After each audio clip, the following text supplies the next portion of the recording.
Okay, we're here with Dominique from Driving While Black. Yes, sir. The film we just saw.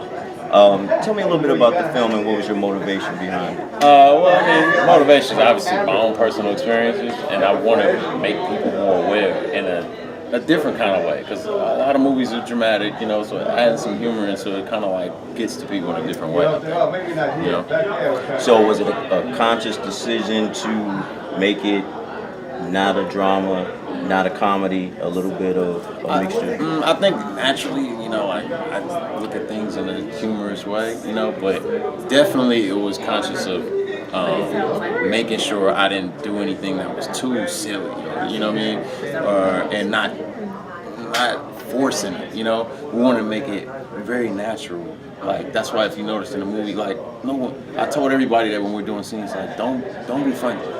You know, let's be normal, because the normal stuff you say is funny. You know, that's in real life, that's the most funniest things, when people ain't trying to be funny.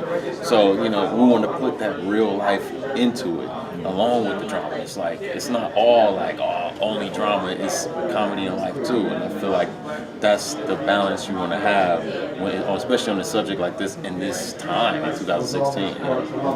Yeah. So how much of it was scripted and how much of it was ad-lib? I mean, obviously we had a script for structure, but like me, I'm totally about the improv. That's what I like to allow the actors to be too. So we might have some lines or whatever, but then like on set, it might just work better for us to say this and this. And once we, you know, because when you have a script, you don't have the actor yet. So a lot of people was actually my friends, like they weren't actors, like, you know, in the scenes with cars, I was like, might as well get my real boys, you know, and like, you know what I'm saying, and like just vibe off of that, and I tell them like, okay, we'll say this and say that, and then like let's just vibe, you know, and then we do a couple takes of that, and it will just work, you know, like, and that's what makes everything natural. And the people we did have, the actors, they just vibe. We just picked the right people, like the guy in the Lowrider.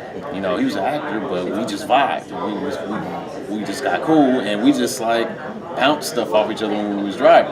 I mean, like in the movie, like we smoking real weed. You know what I'm saying? Like I didn't ask him if he smoked weed. We just started seeing, just started doing it. Like it was just like, so definitely a lot of improv. Even with the blocking, the movements, some stuff was just like we just did it. And it worked, you know, like there's a scene with the tow truck we were taking in my car. That was one time, it was not enough time. Literally, we were like, you know, a little bit over the time. We had to do that one time. We did that scene one time. It was like, he knocked that out quick. I met him right that moment, he knocked it out. Like, so it's about having like good actors and good just people that can fill it out. You know, that's what I think made it really more real. You know? Right, and that came across in the movie. Right. It really did. Yeah. So what scene or scenes were really your experiences in the movie? Man, most of it, like, you know, all the stuff from when the flashbacks from when a kid growing up, all those things happen.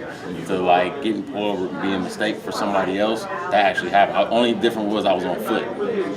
You know, so all of those, even like delivering pizza on Monday when I go back to LA, that's what I'll be doing.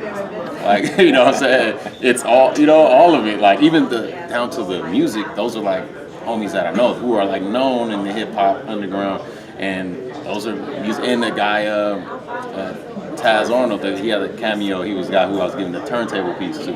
He did like 3 or 4 tracks on To Big Butterfly. So during that time when I was being working on, he did some of the score for the movie.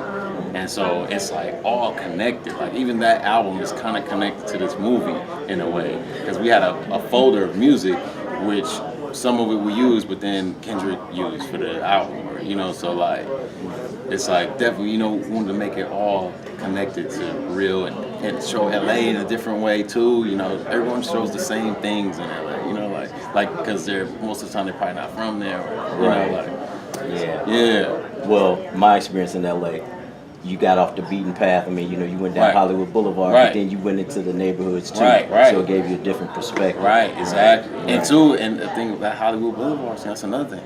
that was one take.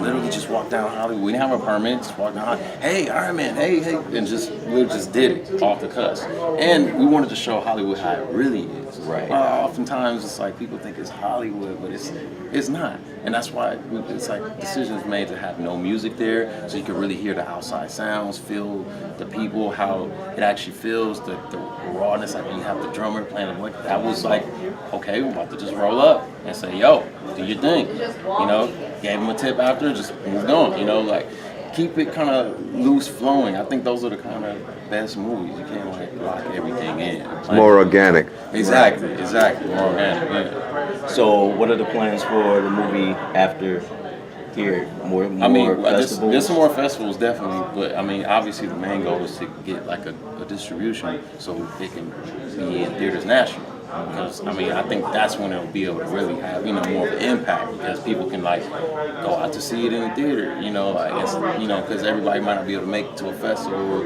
that's in their city. The festival definitely help. And we just tell people to spread the word about it. Like, hey, I've seen this movie. So then when you might have a friend who's in the town in the next film fest and they can see it. Like, you never know who's gonna be where. So yeah, distribution is the main thing. We would love that, like, and obviously we talked about schools. Like, I would love to just go to schools in general and just talk to people about what they think about the subject matter. Right. Yeah. Okay. Well, Dominique, thank you for taking Yo, time out to talk appreciate to Quiet you, on the man. Set magazine. Yeah. We wish you much luck with the God, film. peace, man. Excellent. Hey, thank y'all for having me. Yeah.